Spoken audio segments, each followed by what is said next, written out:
nggak usah takut nggak ditemenin karena ada zat yang selalu menemani kita. Kata-katanya Raim Laude, pilihlah mimpi yang paling mahal karena mimpi itu gratis. Asik. Oke, kalau misalkan Fatih ditanya sekarang lagi di fase apa? Apa jawabannya? Fatih sekarang berada di fase mana? Kalau yang aku rasakan pribadi, aku pribadi itu masih sekarang berada di fase mencoba segala hal. Nah, kan yang namanya masa depan kita kan nggak tahu. Kita nantinya berkecimpung di mana, kita nanti bagaimana, pekerjaan apa, atau lingkungan mana yang akan cocok dengan kita, itu kan kita nggak tahu. Jadi aku pribadi sekarang itu ya mencoba banyak hal, nyoba ikut panitia-panitia, nyoba ikut berbagai macam lomba. Seperti itu. Kan katakan berasal di Universitas Unida nih. Nah, biasanya tuh dari kita pribadi kan sebagai santri kami masuk Unida tuh apa pandangan yang berubah setelah masuk Unida? Beberapa orang memiliki pandangan berbeda sebelum dan setelah memasukinya. Apa kira-kira perubahan dari pandangan? Sebagai seorang santri kami sebelumnya, apa yang berubah dari ketika masuk Unida gitu ya? Iya, pasti. Pertanyaan besar tiap orang. Yang pasti kan kita udah pernah sering dengar gitu ya, kayak selintingan-selintingan mungkin dari kita pas santri atau pas kelas 6, Unida tuh kayak gini, Unida tuh kayak gini lah, gini segala macam. Bahkan beberapa kali juga ketika Ana berkenalan atau teman-teman Ana tuh yang kayak dia sekarang jadi pengabdian di Ustadz Gontor segala macam itu, ya dengar cerita mereka ya memang Kak Unida tuh memandangnya agak sedikit buruk gitu kan istilahnya. Tapi ternyata setelah anak pribadi tuh ketika masuk ke Unida, sebenarnya yang menentukan kita itu bisa untuk berkembang, bisa untuk berubah menjadi lebih baik itu bukan tempatnya, tapi apa yang ada dalam diri kita. Kalau misalnya kita nih misalnya mau jadi mahasiswa UGM biar keren, biar namanya bagus segala macam.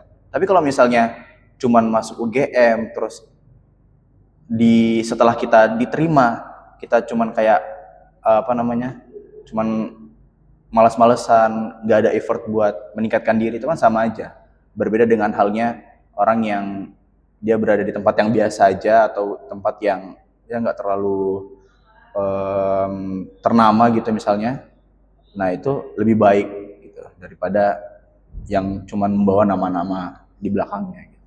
Berarti apa ada perubahan pemikiran dari yang sebelumnya didengar ketika santri? Ada sih, ada. Terus tiba-tiba, oh ternyata yang penting itu diri kita seperti apa, menyesuaikan lingkungan kita itu tumbuh. Iya, nggak seperti itu. Terus dampak dari pola pikir itu sampai menjadi yang sekarang itu gimana? Kalau dampaknya pribadi ya menghilangkan rasa takut akan untuk mencoba hal-hal baru. Jujur Ana pas masih di pondok itu kan di KMI sebelumnya, jadi yang aku rasakan pribadi ya, jadi kalau ada lomba-lomba misalnya nih, lomba-lomba panitia itu kan terkadang kayak dari pembimbing itu kan, dari musyrifnya itu kan langsung nunjuk gitu. Oke, kayak di sepenglihatan mereka doang gitu. Jadi kayak yang kelihatan jadi rois, terus tuh yang pengen jadi konsumtor yang gini-gini, yang bendahara gini-gini, fotografer gini-gini, atau yang mau jadi MC ya udah yang orang-orang JMK aja yang dipilih kan gitu kalau misalnya di pondok gitu kan. Jadi kayak memang kita ditunjuk aja gitu. Sedangkan kita nggak ada kayak pengen mau jadi bagian itu tuh, kita kurang dikasih peluang, kecuali memang kayak kita bener-bener ahli di bilangnya gitu. Nah, yang Ana rasain di Unida tuh jadi berbeda gitu. Nah, namanya kan sudah jadi alumni kan, dimana kita harus benar-benar nyari sendiri apa yang mau kita mau. Apalagi justru pas yang Ana paling rasakan tuh, contohnya pas Ana maba. Pas Ana maba itu kan baru pertama kali gitu kan mau mencoba untuk terjun ke dunia MC contohnya. Nah, Ana daftar dan kating-kating yang menerima waktu itu tuh pas pendaftaran itu jadi benar-benar terbuka. Pas ditanya, pas pendaftaran ditanya satu-satu kan, kamu dari kantor mana, sudah pernah MC belum, ditanya satu-satu. Rata-rata tuh semuanya tuh udah pernah sebelumnya. Bahkan kemarin itu anak sama Said Salim itu kan bareng daftarnya. Said Salim kan udah pernah sebelumnya pas di pondok, nah Ana belum pernah. Akhirnya jadi Ana terus Ana ngomong dari kantor 3, tapi belum pernah MC, cuman nyoba-nyoba aja, terus pengen mendalami lah istilahnya. Nah akhirnya tuh sama kating-kating ini jadi kayak terbuka gitu, bahkan pagi-pagi disuruh datang ke depan geter buat latihan, buat ini segala macam. Nah itu salah satu contoh. Jadi kalau ingin berkembang, ingin berproses, ingin menjadi lebih baik itu di Unida tuh lebih terbuka gitu, lebih gampang. Kesempatan lebih terbuka luas. Kan dari sekarang lagi masuk ke pembahasan habits. Habit. Apa habit dari seorang Fatih pribadi yang habit-habit kecil adalah yang sekiranya tuh berdampak banget bagi Fatih yang sekarang. Habit kecil ya? Iya. Kan habit itu biasanya yang sesimpel kayak sebelum tidur sikat gigi, itu kan namanya kayak habit simpel, tapi kan merubah banget sih sampai yang jadi sekarang. Habit kecil itu kalau Ana ini, jangan menunggu teman. Terkadang buat beberapa orang, misalnya nih kita ditanya mau kemana, mau ke kafe misalnya, mau kemana, mau ke kafe sama siapa, sendirian. Loh sendirian? Jadi kayak orang-orang tuh kayak yakin sendirian, jadi kayak bagi sebagian orang banyak itu sendirian itu merupakan hal yang aneh gitu. Nah tapi menurut Ana pribadi itu ketika kita melakukan sesuatu dengan tidak ketergantungan dengan orang lain atau mungkin dengan teman, itu merupakan satu langkah yang bagus buat kita. Karena yang pertama ada keberanian di situ. Banyak orang yang mau memulai, tapi dia nggak mulai karena dia takut, dan dia takutnya itu karena nggak ada yang nemenin gitu. Contohnya misalnya kan kalau di MC Unida itu ada kayak grup WA-nya gitu kan, buat koordinasi. Misalnya ada yang punya job MC nih, ada yang punya job MC, nanti dikabarin di situ, terus ini siapa nih yang kosong di jadwal ini, japri gitu buat jadi ditugasin jadi MC gitu kan misalnya. Nah terkadang di grup itu kalau buat sebagian banyak orang itu terkadang dia gini, kalau acara-acara besar itu langsung rame. Misalnya nih, contoh kemarin ada iChief. Ada iChief kan. Kemarin ada iChief, terus ditawarin sama siapa kemarinnya? Panitianya lah pokoknya waktu itu. Ditawarin, oke, ini ada acara ini, butuh MC bahasa Arab sama bahasa Inggris 2 orang. Langsung tuh rame. Pada ngejapri. Giliran contohnya buat acara besok deh. Buat acara besok itu ada pembukaan KA. Pembukaan KA apa sih? Depan masjid, yang ya acaranya cuma pembukaan, sisanya cuma sambutan-sambutan segala macam, latihan praga praga LKBB segala macam gitu kan. Ya biasa lah, nggak terlalu gede. Nah, ketika acara kecil itu nggak ada yang mau, sepi. Nah, padahal buat teman-teman kalau misalnya mau dapat panggung yang besar itu ya bertahap, harus dari yang kecil dulu. Kalau misalnya dari yang kecil aja kita nggak mau ambil, contoh itu pun anak pas pertama kali pas pertama kali dikirimin tuh, siapa nih yang bisa MC pembukaan buat besok, nggak ada yang mau kan. Itu udah dari dua hari yang lalu, tapi nggak ada yang, anak langsung ngechat ke yang ngirim, terus dia bilang belum ada nih Ti, mau nggak? Oh ya, nunggu yang lain aja kalau misalnya emang nggak ada. Akhirnya anak nunggu sampai tadi maghrib, ternyata emang nggak ada, soalnya emang acara kecil, nggak terlalu terpandang gitu. Akhirnya anak bilang ya udah anak aja nggak apa-apa. Ya udah, jadi gitu intinya tuh kok di situ ya tadi ya? Nggak apa-apa dong, fleksibel. Oh ya, fleksibel. Jadi itu tadi maksudnya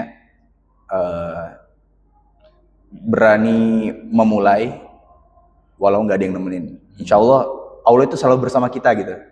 Maksudnya nggak usah takut nggak ditemenin, karena ada zat yang selalu menemani kita.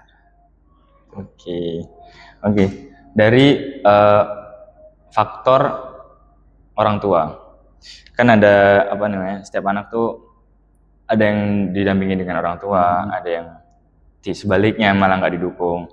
Kalau dari Fatih sendiri tuh termasuk yang apa?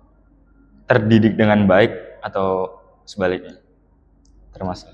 Alhamdulillah orang tuanya mendukung sih. Mendukung. Kalau misalnya ada kegiatan-kegiatan lomba atau segala macam yang baik itu akademik ataupun non akademik ya, alhamdulillah sejauh ini alhamdulillah, dan insya Allah nanti untuk sampai seterusnya lah orang tuanya alhamdulillah selalu mendukung.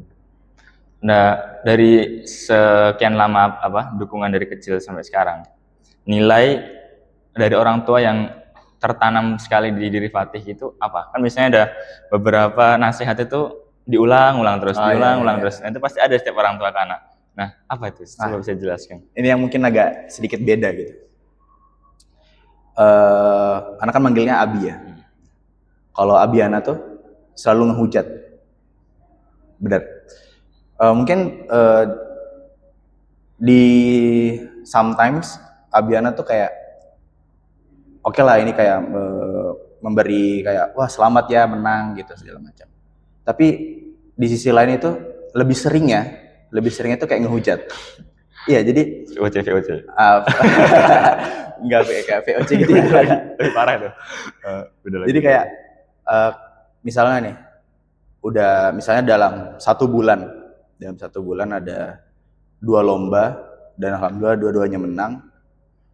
Itu biasanya kalau teman itu kan biasanya kayak wah keren sih segala macam, wah semangat ya, wah keren, masya Allah gitu kan.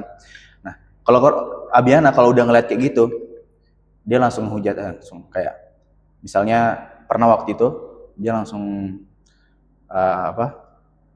langsung ngomong, ini masih kurang nih, ini kenapa kepalanya miring? Kamu miring dari lahir katanya kepalanya, itu kan bisa dilurusin katanya. Oh ya, habis itu pokoknya kayak dia ngasih mencari celah untuk mencari celah apa nih kesalahannya, atau nggak misalnya dapat juara 3 gitu misalnya, kok juara 3 sih, itu tuh juara 1 tuh bisa, kamu kan udah dibilangin misalnya, suaranya jangan kayak gini segala macam, nggak nurut kan gitu, pokoknya kayak hujat gitulah. Tapi pas awal-awal itu anak merasa kayak nih ya Allah, ini tuh anak udah berjuang biar ngebanggain orang tua segala macam, kok malah dihujat, ya walaupun dalam beberapa waktu pernah lah ucapin selamat dengan congrats gitu kan, tapi kok ini malah kayak dihujat gitu lah istilahnya. Terus sampai anak sadar ternyata itulah yang membuat anak terus untuk nggak berhenti, karena tidak menghilangkan rasa puas tadi. Nah, yes. Jadi contohnya nih, kita ambil yang kecil aja, yang di sekeliling anak misalnya, banyak orang-orang MC yang udah semester 7, bahkan dari dia semester 5, itu udah nggak mau nge-MC. Karena kenapa? Karena dia udah merasa puas. Bahkan ada yang cuman daftar pas MCKA, atau enggak pas daftar cuman MC Alhambra, ya udah, dia udah puas gitu dengan pencapaian dia yang itu. Karena dia udah dibangga-banggain gitu. Wah keren MC Alhambra, wah keren MCKA. Akhirnya dia merasa puas, merasa udah kayak wah ini udah, gue udah nyampe nih, udah nggak inilah, udah sampai di titik ini gitu. Akhirnya dia nggak mencoba lagi buat mencoba hal yang lain gitu. Karena itu tadi, justru alhamdulillah gara-gara kasih tahu kekurangan terus. Jadi kayak reminder biar masih bisa loh untuk maju lagi. Masih pintu yang lain tuh masih belum kebuka. Even the best can be improved. Nah, even the best can be improved. Berarti itu salah satu hal yang dulu tuh mandang sebagai anak tuh kayak kita tuh nggak suka dengan cara didik orang tua. Ternyata di satu titik kita baru paham setelah melewati itu semua gitu kan. Nah, itu juga Bang. Oke. Apakah ada hal lain kayak didikan lain yang sebelumnya itu nggak suka tapi jadi paham ketika udah ngelewatin itu ada ya? Apa udah itu cukup aja? Mungkin itu doang sih. Gitu ya. Nah, kan dari beberapa pencapaian. Ini boleh diminum? Iya, langsung Oh kita. iya ya. boleh. Ini namanya apa? Jahis. Jahis Rohis. Jahis Rohis. Buat kalian, buat followers Faki harus wajib beli Jahis. Jahis Rohis, oke. Biar seger ya. Biar seger. Bismillah. Bismillah.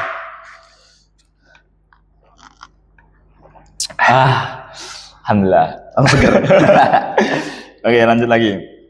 Nah, dari sekian pencapaian, kan beberapa sebagai kita zaman muda tuh pasti update lah sosial media. Dapat apa gitu kan. Nah, tapi kadang tuh orang lihatnya cuman, oh, kamu bagus ya gini. Kamu usahain lah segala macam. Orang tuh lihatnya suksesnya aja. Nah, ini tuh bisa diceritakan habis ini. Bagian mana sih yang orang lain tuh nggak lihat? Misalkan kayak sampai apa sih namanya? Apa sih berdarah-darah itu misalkan contoh lah gitu. Itu apa yang dilihat sama orang lain tuh apa kira-kira? Iya, namanya sebenarnya kan ada juga orang yang sekali one shot gitu misalnya. One shot langsung dapat gitu kan ada. Tapi terus kalau misalnya yang one shot itu ada berarti nggak berlaku dong buat orang-orang yang misalnya nggak bisa apa-apa terus pengen mencoba, berarti dia harus nyari yang lain, kan enggak gitu. Jujur dalam pribadi, dulu pas kelas 6 KMI itu anak kan daftar tuh MCKA, otomatis ya enggak, walaupun anak udah kayak pesimis enggak lolos karena ya lawannya udah kalau ya, susah, udah susah, seleksinya juga skill. ketat kan. Ya alhamdulillah alhasil ya anak nggak lolos. Itu alhasil nggak lolos, tetap alhamdulillah. Dan salah satu komentar yang paling anak ingat, yang ujiannya itu pokoknya ustadznya sekarang udah di Jakarta, udah keluar, dia udah jadi pengisi suara di salah satu program RCTI, apa ya namanya, lupa, pokoknya dia omnya atau bapaknya atau pamannya gitu punya salah satu produsernya juga di situ, jadi dia bisa punya akses buat masuk, akhirnya dia kerja di situ, jadi kayak voice over buat berita-berita gitu, karena sering lihat dia juga di IG-nya. Nah, dia waktu itu kasih komentar, pokoknya banyak komentarnya, tapi salah satu yang paling anak ingat, "Tih, kamu itu buta nada, mending berhenti." Dia begitu, anak masih ingat banget, dia bilang anak buta nada, itu di depan semua orang-orang yang seleksi, dia bilang gitu. Habis itu anak nggak paham kan buta nada itu apa. Habis itu anak tanya ke teman anak, buta nada itu apa sih? Habis itu dia jelasin segala macam. Nah, jadi buta nada tuh kayak nggak bisa baca nada gitu. Misalnya udah dicontohin nih, udah dicontohin nadanya kayak gini, tapi nggak bisa gitu, nggak bisa ngikutin gitu, nggak connect gitu, misalnya gitu. Gara-gara itu, anak langsung, apa benar ya kata dia. Akhirnya, anak minta tolong ke teman anak kan waktu itu atlan. Kalau pagi kan nggak apa-ngapain sama sore, nggak ada kegiatan lah segala macam. Jadi anak pergi ke tempat jemuran, ke Mujapab terus kayak nyoba-nyoba baca teks, teriak-teriak segala macam. Akhirnya, dan setiap seminggu atau 2 minggu gitu, anak datang ke teman anak. Dia orangnya CLI, Kismoyo Logo, datang ke dia terus kayak takdim gitu segala macam. Konsisten tuh, nyoba habis itu datang. Habis itu sampai pada titik dia bilang, "Kayaknya iya Tih, kayaknya ente nih buta nada." Iya bener, dia bilang gitu, "Kayaknya ente ini buta nada." Mungkin memang harus cari hal yang ente suka yang lain gitu. Terus anak masih kayak nggak terima gitu. Ini tuh salah satu passion yang anak pengen banget kuasain. Bahkan kalau bisa dibilang dari anak pas kelas 3 itu anak pengen banget.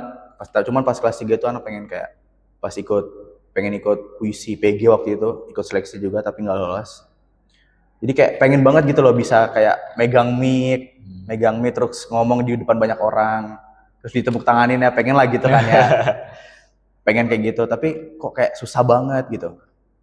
Sampai akhirnya anak coba pas setelah kejadian itu anak masih gak percaya. Abis itu anak minta dia kan contohin. Anak minta dia temenin. Pas pagi-pagi, pas waktu itu dia lagi kan CLE kan biasanya kalau ilmu mufradat kan daur-daur gitu kan. Keliling-keliling ke maskan-maskan gitu kan, ke asrama-asrama.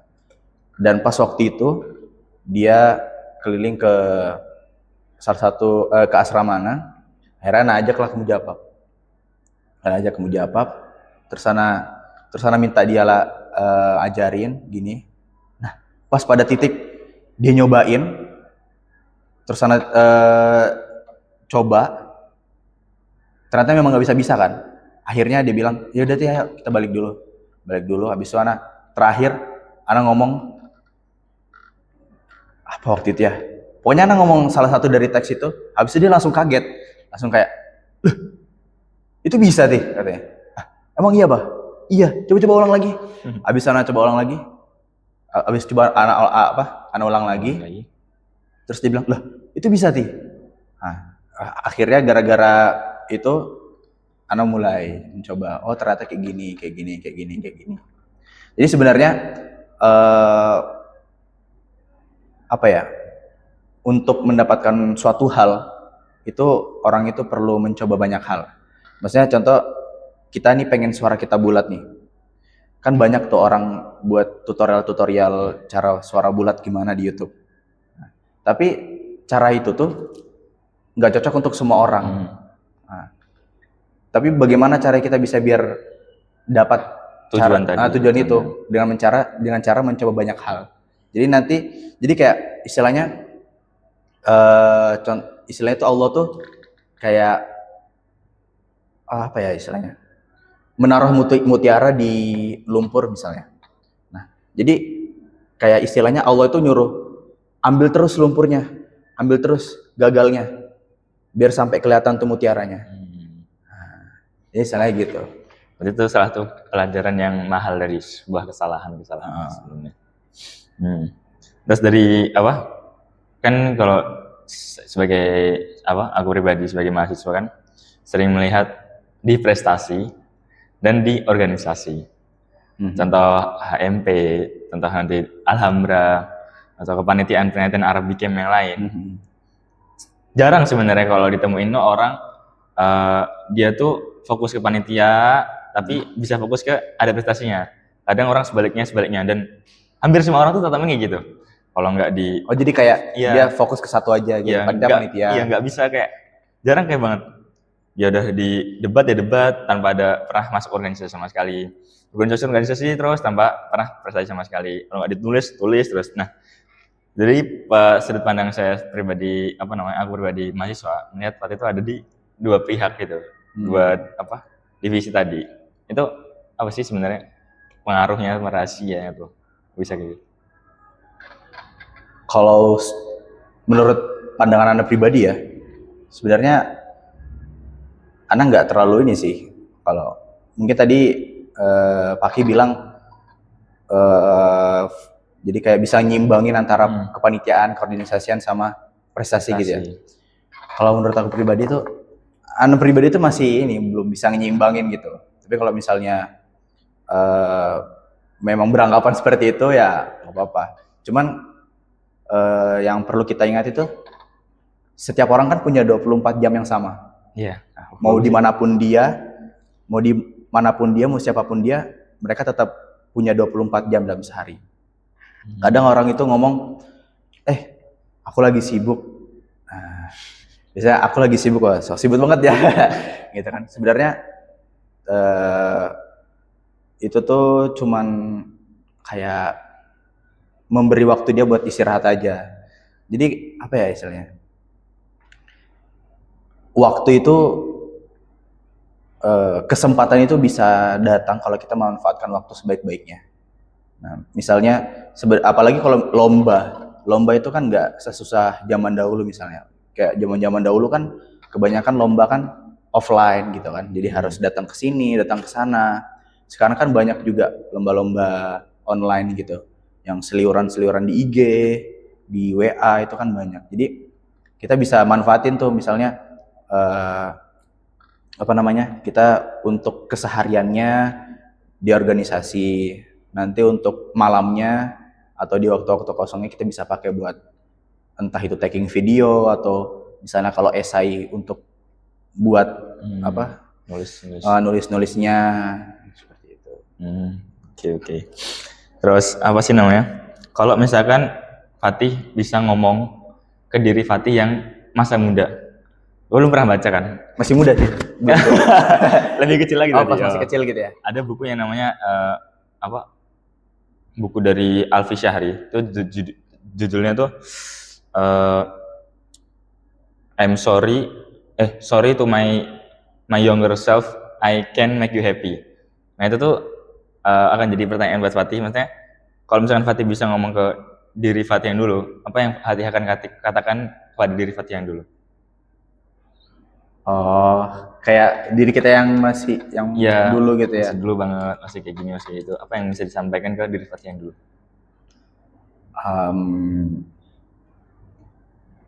Apa ya? Mungkin ini sih.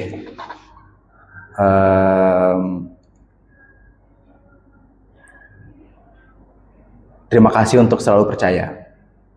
Nah, soalnya banyak orang yang bahkan sama diri dia sendiri tuh dia nggak percaya. Kan banyak ya. Jadi ya mungkin itu sih yang bisa. Kalau misalkan dari buku ataupun pemikiran lah yang benar-benar mengubah cara pandang Fatih sekarang. Dari sekian banyak buku kan pasti ada yang biasa aja. Oh, bagus nih buku. Kalau setiap ditanya orang, coba begini. Nah, itu kan menandakan bahwasanya tuh buku itu tuh udah kayak, ini berimpact nih sama diriku. Coba buku ini ya. Apa sih salah satu buku yang sangat berimpact buat Fatih? Aduh, buku ya. Kalau buku gak ada faktor dari situ. Gak ada faktor sih, cuman ada satu buku yang Ana beli itu gara-gara pembuatnya, itu salah satu public figure yang Ana suka, namanya Kak Safa Salsabila. Dia seorang public speaker juga, tapi dia aktif di bidang kepenulisan juga. Judul buku dia bikin 2 buku. Yang Ana beli itu buku keduanya, judulnya tuh The Day After Winning.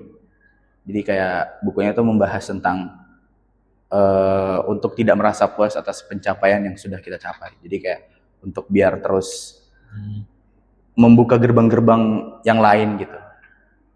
Sama satu lagi paling kata-katanya Raim Laude yang paling terkenal itu, bermimpilah setinggi-tingginya. Gimana? Iya. Ya, bermimpilah setinggi-tingginya karena mimpi itu gratis. Gimana sih? Ana lupa. Pokoknya gitu, bukan gini. Pilihlah mimpi yang paling mahal karena mimpi itu gratis.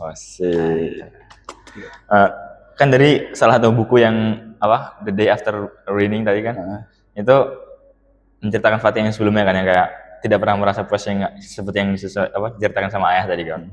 Nah, apa sih yang dari itu salah satu perubahan dari baca buku tadi itu ngaruh ke yang tadi, atau memang ada faktor yang dari orang tua cukup itu?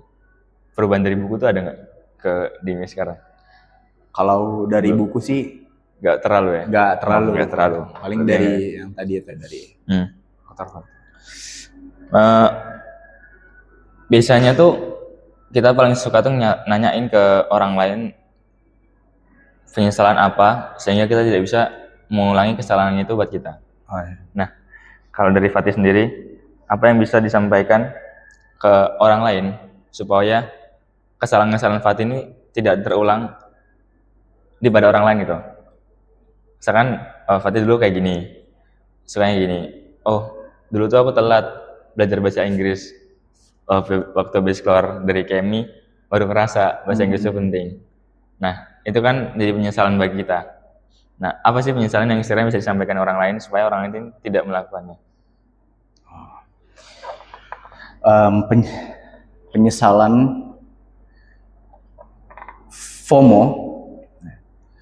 FOMO itu boleh, tapi jangan over. Jelas. Jujur Ana berangkat untuk mencoba berbagai lomba, berbagai lomba itu gara-gara FOMO. Kan sering lewat tuh di IG kayak, wah keren nih dia bisa ikut lomba, keren dia bisa segala macam. Nah, FOMO untuk hal baik itu kalau menurut Anda pribadi ya boleh-boleh aja gitu, dan itu tadi selama itu tidak berlebihan. Kadang kita kayak terlalu over FOMO-nya sampai terlewat suatu hal yang kayak kurang gitu. Jadi ya maksudnya kita boleh mengikuti orang-orang yang di media sosial atau di luar, tapi harus tetap ada batasannya gitu. Jangan sampai menjadikan itu tuh merasa kita tuh dirinya kurang terus, orangnya tuh kurang minder jelek. Iya. Terus kalau misalkan kan ini ya semester 5 ya, dan sekarang ada namanya ospek akhir kan semester 1. Apa yang bisa sampaikan buat mau sekarang, entah yang dia lanjut studi 1 S1-nya selesai ataupun yang cuma setahun? Buat maba-maba ospek akhir, jangan menunggu, jangan menunggu, cepat-cepat cari tujuanmu apa, biar prosesnya jelas, biar langkah-langkahnya jelas. Gitu. Itu baik buat S1 ataupun yang langsung keluar. Ya, itu buat yang lanjut maupun yang setahun. Oke. Mungkin udah cukup segini aja. Oke. Udah cukup lama kita kan. Udah berapa jam nih kayaknya? Kira Oke. sampai subuh loh tadi. Ini udah ada kopi kan soalnya. Udah siap. Jangan-jangan nih tadi tag-nya jam 12 malam. Mungkin bisa ada kata-kata sebelum ditutup? Closing statement gitu ya? Iya, apa? Ada. Like, subscribe. Buat follower Fakih, jangan lupa yang nonton doang, tapi nggak follow, nggak. Ini di YouTube juga? Iya, semuanya. Di YouTube. Pokoknya semuanya karena itu gratis. Pokoknya semuanya harus like, comment, share, follow, subscribe karena semua itu gratis, nggak bayar. Oke, dadah semuanya. Udah. Syukran.